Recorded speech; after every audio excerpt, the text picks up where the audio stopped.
Friend, आप सबका welcome है आज के हमारी इस नए वीडियो में। तो आज के हम इस वीडियो में जो आपका फिजिक्स का चैप्टर नंबर 3 है, यानी कि मानव नेत्र और रंग बिरंगा संसार, उसका हम लोग काफ़ी इम्पोर्टेंट सवाल को करने वाले हैं, जो कि आपके एग्ज़ाम के लिए काफ़ी इम्पोर्टेंट है। तो फटाफट आप लोग वीडियो को लाइक कर दीजिए। अगर चैनल पर नए होंगे तो चैनल को सब्सक्राइब कर दीजिएगा।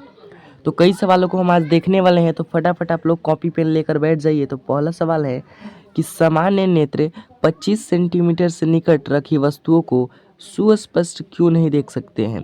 यानी कि जो हमारा नेत्र है वो अगर सामान्य है, उसमें कोई दोष नहीं है, तो 25 सेंटीमीटर से निकट रखी वस्तु को स्पष्ट रूप से क्यों नहीं देख पाते हैं, इसका आंसर देना है। तो सबसे पहले एक ऑब्जेक्टिव क्वेश्चन यहाँ से भी बन जाता है कि सामान्य नेत्र की जो निकट दृष्टि दोष होती है वो हमेशा कितनी होती है, 25 सेंटीमीटर। ये सवाल क्यों काफ़ी इम्पोर्टेंट है कि सामान्य नेत्र की जो सबसे निकट दृष्टि होती है वो कितनी होती है, 25 सेंटीमीटर होती है।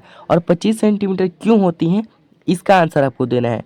तो जैसे ही आप उत्तर को पढ़ेंगे कि किसी वस्तु को आराम से सुस्पष्ट देखने के लिए इसे अपने नेत्रों से कम 25 सेंटीमीटर की दूर रखना होता है। यानी कि अगर कोई वस्तु हमें साफ सुथरा देखना है तो वो अपने आँख के 25 सेंटीमीटर निकट रखना होता है। अगर 25 सेंटीमीटर से हम कम रखेंगे तो वो वस्तु हमें साफ साफ दिखाई नहीं दे पाएंगी, क्योंकि अभिनेत्र लेंस की फोकस दूरी एक निश्चित और न्यूनतम सीमा के नीचे तक नहीं घट सकती हैं। जो हमारी लेंस की फोकस दूरी होती है वो 25 सेंटीमीटर से नीचे नहीं घट सकती हैं, इसलिए हम लोग नहीं देख पाते हैं 25 सेंटीमीटर से कम दूरी वाले वस्तु को। आगे है कि यदि कोई वस्तु नेत्र के अत्यधिक निकट हो तो अभिनेत्र लेंस इतना अधिक वक्रित नहीं हो पाता है कि जिस वस्तु का प्रतिबिंब दृष्टिपटल पर बन सके, जिसके फलस्वरूप परिणामी प्रतिबिंब धुंधला सा बनता है।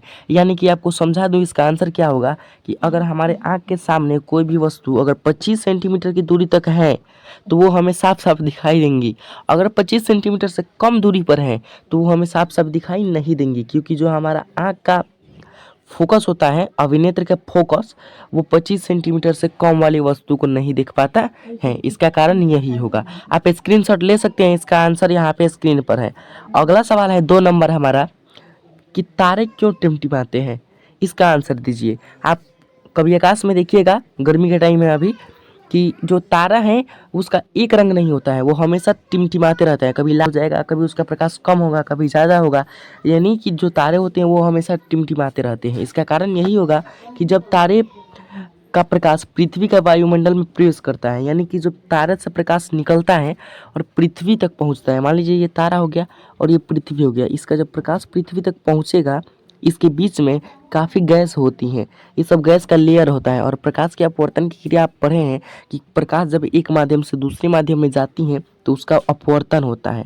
वैसे ही प्रकाश जब आती है, तारे की प्रकाश एक माध्यम से और दूसरी माध्यम में प्रवेश करती है तो उसका प्रकाश का अपवर्तन हो जाता है। यानी कि जब तारे से प्रकाश आती है पृथ्वी की तरफ तो बहुत सारा गैस मिलता है, जिस गैस का घनत्व कम होता है, अधिक होता है, गर्म होता है, ठंडा होता है।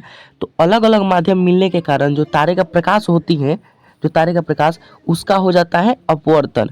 वो जिस रास्ते से आती है असल में उस रास्ते से नहीं जाती है, कभी कभी वो विचलन हो जाता है, उसका अपवर्तन हो जाता है। इसलिए उसका प्रकाश हमारे आँखों तक सही रूप से नहीं पड़ता है और हमें लगता है कि प्रकाश जो है वो कम हो रही है और ज़्यादा हो रही है। असल में वो कम ज़्यादा नहीं होती है, उसका अपवर्तन होता है और हमारे आँख तक वो सही रूप से नहीं पहुंच पाती है। तो इसका आंसर यही होगा कि जो तारे के प्रकाश होती हैं वो हमारे आँख तक सही रूप से नहीं पहुंच पाती हैं और उसका अपवर्तन होता है। इसका मुख्य कारण यह है कि जो तारे की प्रकाश आती है उसका होता है अपवर्तन, इसीलिए तारे हमें टिमटिमाते हुए प्रतीत होते हैं।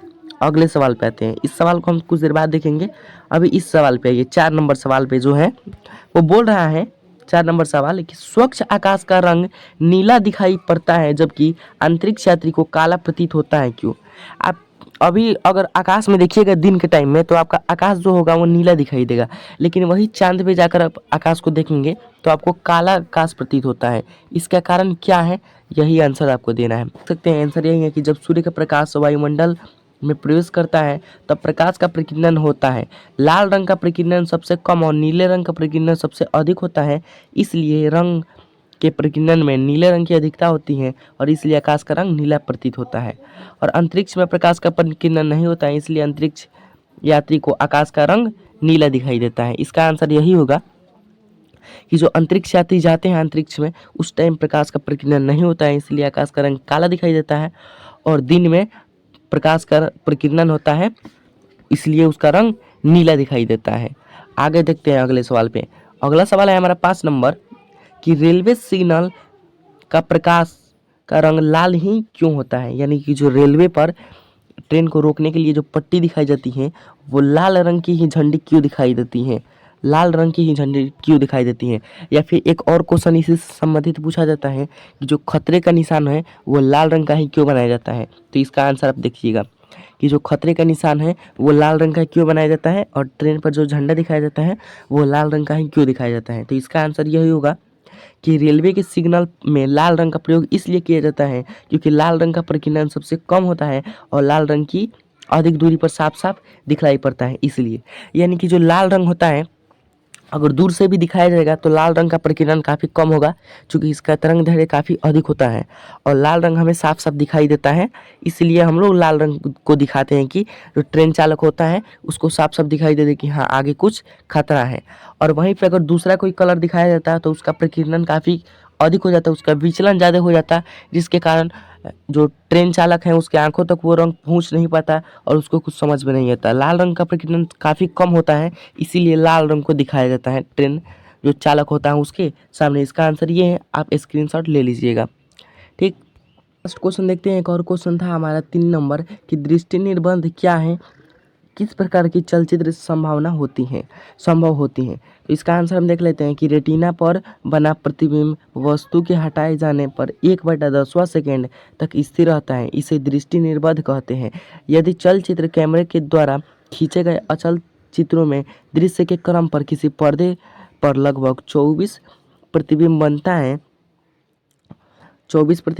है तो प्रति सेकंड अथवा इससे अधिक दर पर प्रक्षेपित किया जाए तो प्रतिबिंबों के क्रमागत निर्बाध के रूप में एक दूसरे के रूप में मिश्रित होकर विलीन प्रतीत होते हैं। इसी सिद्धांत को चलचित्र संभव हो पाता है। यानी कि इसका आंसर यही है, आप देख सकते हैं।